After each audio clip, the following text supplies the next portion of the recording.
S'entraîner, c'est une chose. S'entraîner longtemps, rester motivé, c'est difficile. On va se le dire. Le temps manque, nos vies sont chargées, ça va vite.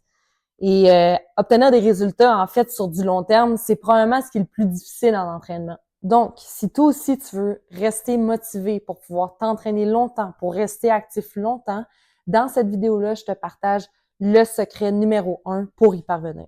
Let's go! Je m'appelle Alexandra Gendron, je suis entraîneur kinésiologue, fondatrice et propriétaire de ma compagnie d'entraînement privé AGKIN. Je m'entraîne depuis plus de 15 ans très assidûment et régulièrement.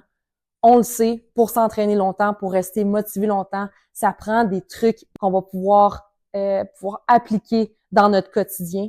Puis ça tombe bien parce que mon équipe et moi, on a comme mission de élever ton plein potentiel, mais surtout de faire en sorte que tu puisses rester actif longtemps, le plus longtemps possible. Bon, le secret numéro 1 pour rester motivé à l'entraînement, pour rester actif longtemps, c'est, je t'avertis tout de suite, c'est vraiment pas original, mais c'est de le planifier. Premièrement, planifier ton entraînement dans ton agenda.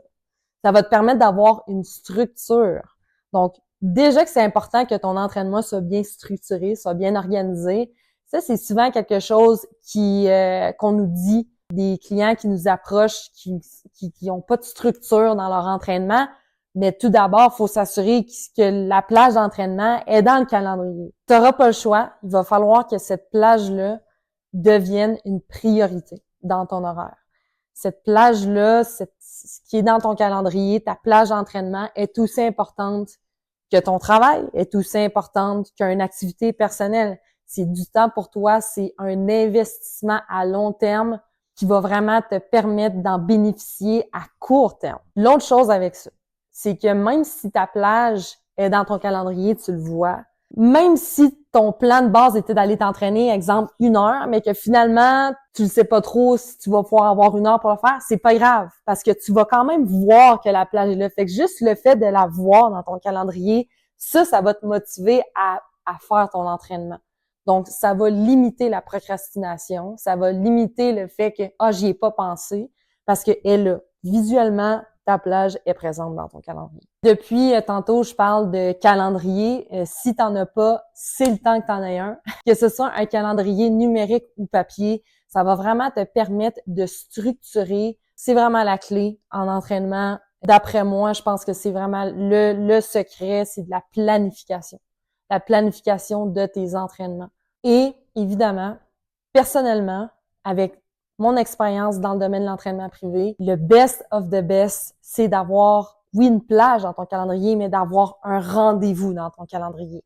Ça fait vraiment la différence. On a eu de maintes discussions avec plein de clients, des clients qui avaient pas d'entraînement privé, des clients qui allaient au gym par eux-mêmes, même si c'était planifié dans le calendrier, si c'est pas un rendez-vous avec quelqu'un, ça peut affecter ta motivation à court terme, court moyen terme. Le best of the best, c'est certain que c'est d'avoir un rendez-vous avec quelqu'un, un rendez-vous avec ton entraîneur, un rendez-vous avec un ami, un rendez-vous avec un partenaire d'entraînement. Ça va vraiment faire la différence. Parce que tu as un peu des comptes à rendre de devoir te présenter au rendez-vous. Le rendez-vous, il est là. Puis si tu annules à la dernière minute ou si tu décides de pas y aller, mais c'est sûr qu'il peut y avoir des répercussions après. Tu peux décevoir la personne. Ça va vraiment jouer au niveau de ta motivation. Ce qui est important avec cette personne-là, avec qui tu vas avoir un rendez-vous, ça, c'est vraiment un point très, très, très important à retenir dans cette vidéo-là. C'est qu'il faut que cette personne-là t'influence de façon positive. Ce que je veux dire par là, c'est que si tu as un ami ou un partenaire d'entraînement qui est dans la même situation que toi, qui manque de motivation, qui manque de structure, c'est peut-être pas l'idéal de t'entraîner avec cette personne-là. Moi, ce que je te conseille vraiment, c'est de te lier avec des personnes qui sont organisées, qui eux, pour eux, s'entraîner, ça fait partie de leur mode de vie. Donc, ils vont t'influencer positivement à intégrer l'activité physique, intégrer l'entraînement, que ça en devienne une habitude beaucoup plus facilement que quelqu'un qui ne vit pas de cette façon-là. Autre chose, tu as un entraîneur privé. Super, excellent, bonne nouvelle, j'adore ça. Toutefois, assure-toi que ton entraîneur soit organisé lui aussi. Je vais donner un exemple de comment on fonctionne chez AGEKIN au niveau de la structure de l'organisation des rendez-vous. Donc, en premier lieu, la personne, évidemment, elle a son rendez-vous de planifier. Elle a accès à son horaire d'entraînement sur son téléphone, dans notre application. C'est très bien, très clair. Si on a une modification à faire dans l'horaire s'ajuste automatiquement. La veille de son rendez-vous, elle reçoit un courriel de rappel.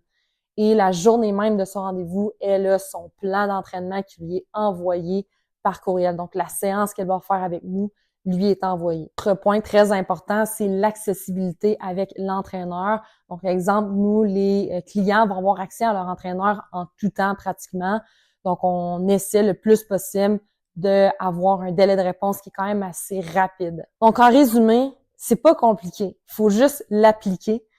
Tu dois planifier tes plages d'entraînement dans ton calendrier numérique ou papier.